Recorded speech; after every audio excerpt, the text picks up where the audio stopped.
তো বন্ধুরা, প্রথমে এই ইনস্টাগ্রামের ভিডিওটি দেখো, তারপরে এই ভিডিওটির ফানি কমেন্ট পড়ব। তো লেটস গো। তো আমরা খাবার অর্ডার করেছি, দেখো এখানে রয়েছে চিকেন নুডলস, তো যেটার প্রাইস নিয়েছে 80 টাকা, আর এখানে হচ্ছে চিকেন পকোড়া, এটার প্রাইস নিয়েছে হয়তো 50 টাকা। কিন্তু এখানে এই প্লেটগুলো আমার ভালো লাগেনি, আমার মনে হয় ফ্যান্সি প্লেট দিলে ভালো হতো। অনেকে বলবে যে তুমি কি প্লেট খাবে, তুমি তো খাবে খাবার, কি তো কি বলছো? খেতে খেতে বেসিক্যালি কি বলতো, আমি দেখতে তো ভালো কথা, যদি দামটা একদম কম নিত দেন ইটস অলরাইট, এরকম খাবারটা ম্যাটার করে যে খাবারটা কেমন। চলো খেয়ে দেখি। আমাকে খাই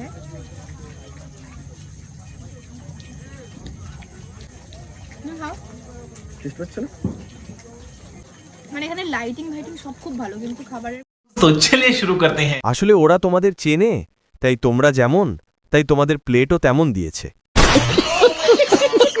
12 ভাতারি 30 ভাতারি।